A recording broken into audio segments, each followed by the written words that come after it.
imagination. If Atlantis existed, it would have been a place where technology was far more advanced than anywhere else on Earth. To discover such a city, we may use as clues descriptions that can be found in the writings of the great Greek philosopher, Plato.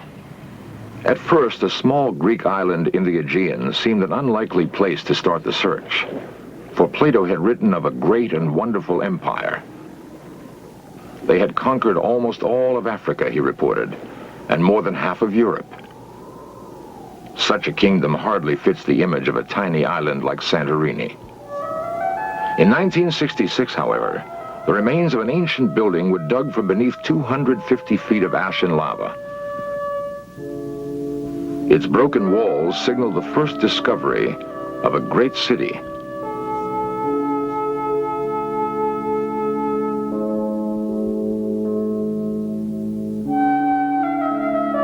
Today, only small villages cling to the Santorini mountainsides. But the island was once a large, circular landmass. 3,500 years ago, it was shattered by an incredible volcanic explosion. All that remains is a thin crescent of mountain and a sullen, smoldering volcano that erupts at least twice a century. The volcano that destroyed the island Plato knew as Thera may also have hidden all evidence of Atlantis.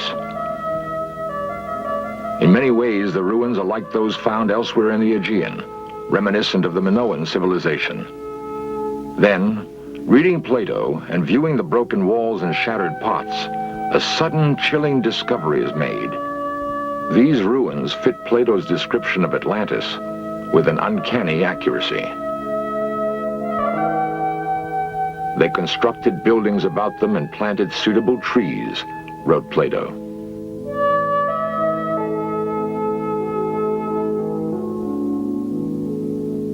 Whatever fragrant things there now are in the earth or woods, or essences which distill from fruit and flower, grew and thrived in that land.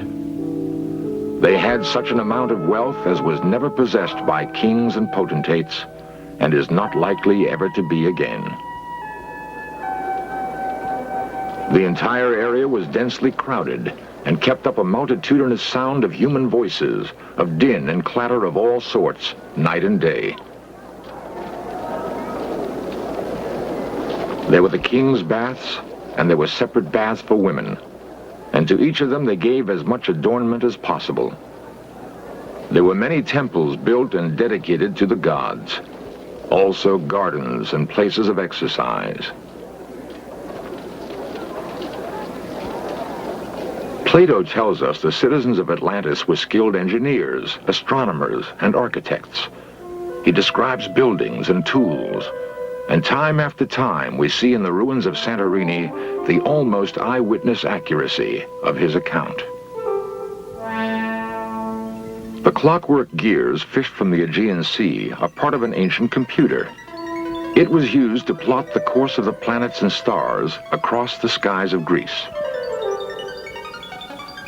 The first modern computer was built in 1930, yet these gears were fashioned 2,000 years earlier. Based on a highly advanced understanding of physics, mathematics, and astronomy, there's nothing else like it in classical Greek technology, but it may have derived its origin from Plato's Atlantis.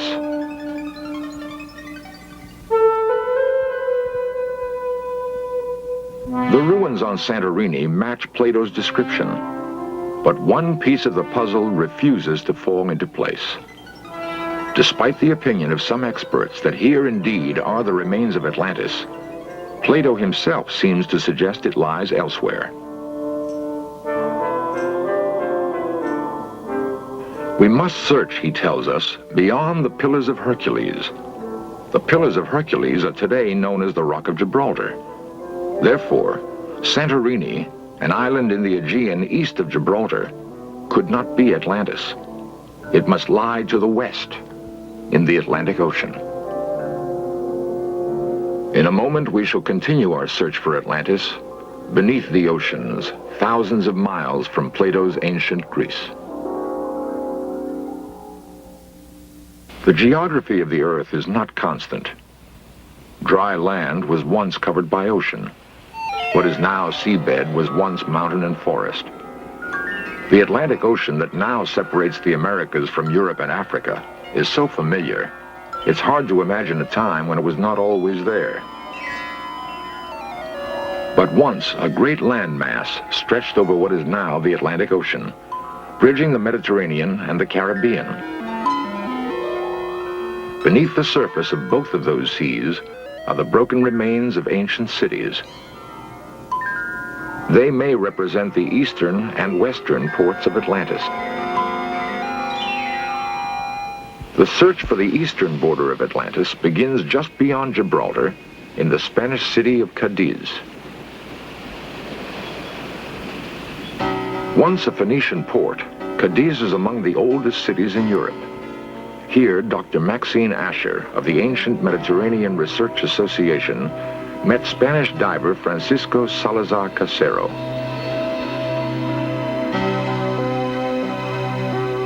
Two and a half miles offshore and 95 feet deep on the continental shelf, Casero found an ancient amphora. It had lain among the ruins of a city, older, he said, than any of the Greek and Phoenician remains in the area.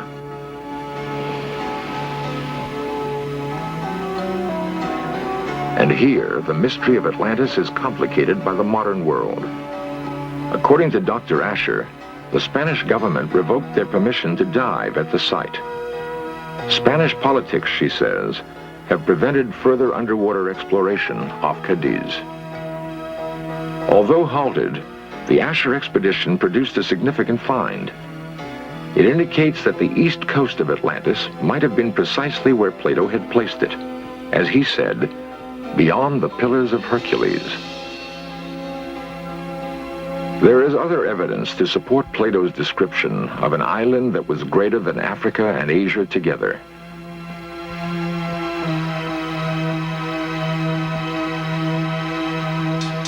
Ancient maps have led geographers to explore the possibility that the Antarctic slowly drifted south in the wake of a massive upheaval. Whatever the reason, we know that once it was part of a much larger landmass. The western edge of that land may lie here, beneath the crystal waters of the Caribbean. The actual discovery, however, is no more astonishing than the man who predicted its very existence. These strange blocks were first seen in a vision by the most remarkable mystic of all time, Edgar Cayce.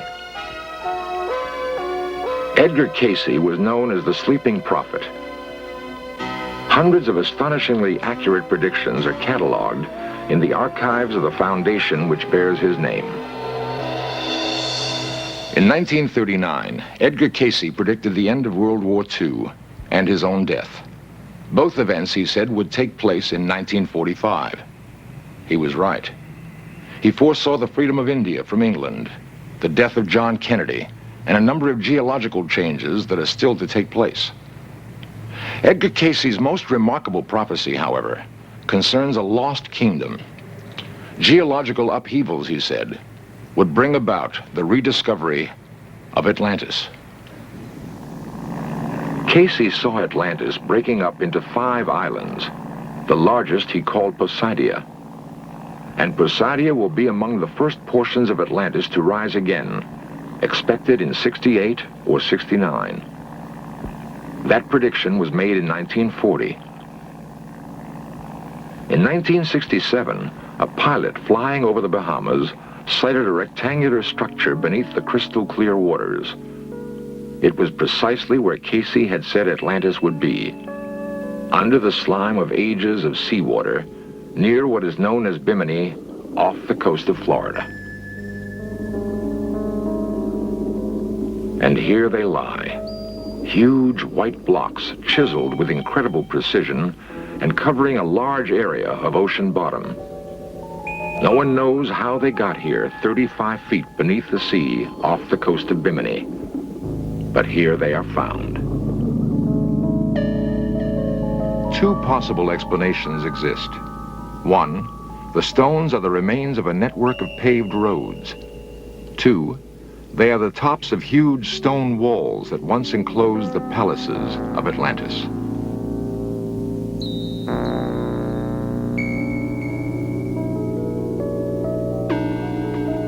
Author Peter Tompkins filmed the work of an expedition that hoped to locate Atlantis using clues from Casey's writings. Aboard were Count Pino Turola, an Italian archaeologist, underwater explorer Dmitry Rebekov, and archaeologist Dr. David Zink. This expedition was to produce one of the most startling finds ever made in the search for Atlantis. Beyond the giant blocks, the divers discovered the remains of several ships. One had gone down in the year 1830. Beneath it lay the fragments of still another ship, one that had sailed the seas more than 3,000 years ago. Not a ship of Atlantis, certainly, but according to Yale's Dr. J. Manson Ballantyne, a voyager from Phoenicia. The Phoenicians were the greatest sea traders of ancient times. Their ships called at every port in the known world. Could it be that Phoenician traders came more than 5,000 miles from the site of classical Mediterranean civilization to deal with a rich and fabled kingdom?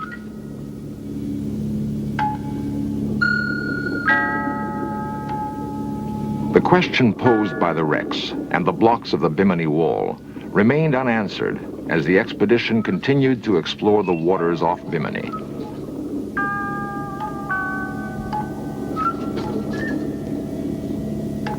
South of the wall, Pino Turola, a leading underwater explorer, discovered 4 marble columns. At first, it was thought they were bits of ballast from a wrecked ship. After days of diving and investigation, Turola developed a different theory. He believes that the columns could be 12,000 years old, actual relics of a center constructed in stone and marble. There are more tests to be made.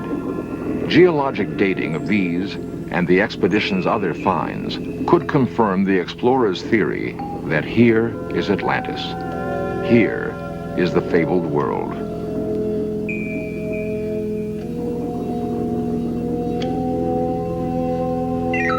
Here, ships may have visited a crowded port. Here, marketplaces may have been filled with the multitudinous sound of human voices that Plato told us about. The din and clatter of all sorts, night and day.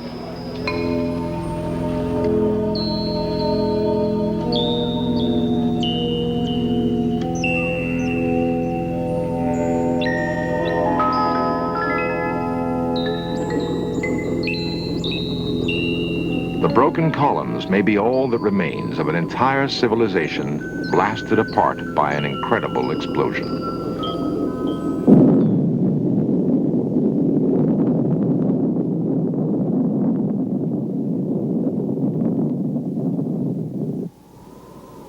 At every one of the sites we have investigated, there are artifacts of a remarkable civilization. But nowhere can we find the remains of the people who once lived in Atlantis. Plato may have explained it when he said the people of Atlantis were warned of impending disaster, and they fled. No one has ever investigated this aspect of Plato's account.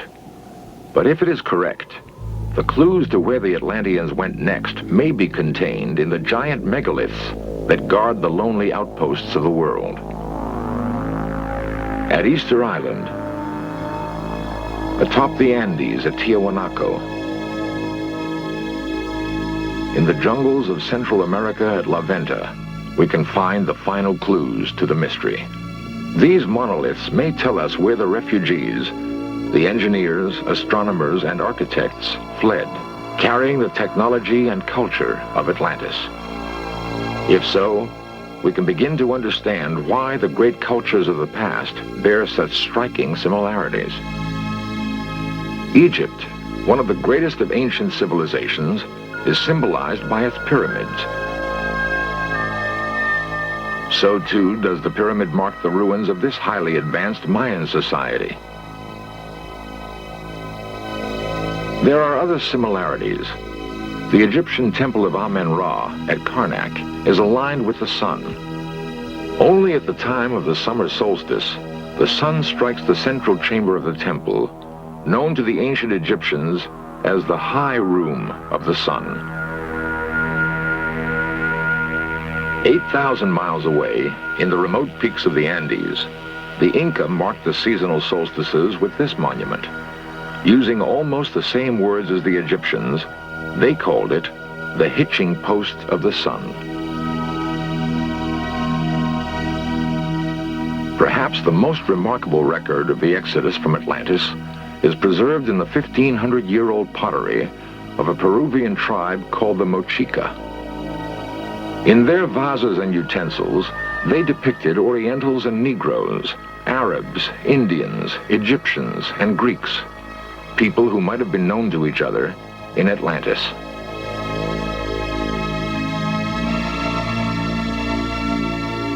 In the stones and bones of the past, we've made a startling discovery.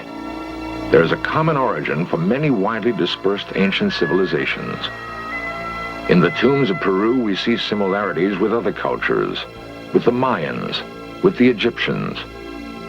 In the development of mathematics and astronomy, we see links that may reach back to a common origin in Atlantis. And most startling of all is the shared belief in eternal life.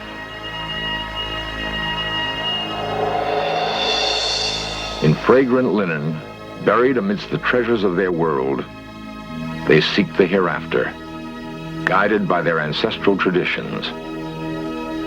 Perhaps their ancestors were the people of Atlantis. We have attempted to piece together the jigsaw puzzle of history that has been scattered by disaster. In so doing, we've found what may be the only remaining traces of the lost kingdom of Atlantis. Of one thing we can be certain: the memory of Atlantis is no myth. It is history. The tale of Atlantis was first told by the priests of Egypt to a Greek poet named Solon. They assured him that the original archive containing the tale of Atlantis still existed. That was 3,000 years ago. In one of his last prophecies, Edgar Cayce said that the archives of Atlantis would one day be revealed in Egypt. Soon, a new expedition will begin the re-exploration of the pyramids of Egypt, searching among the hieroglyphs and tomb paintings for the absolute proof that once, back before the beginnings of history, a marvelously advanced civilization of human beings once ruled the earth from an island continent called Atlantis.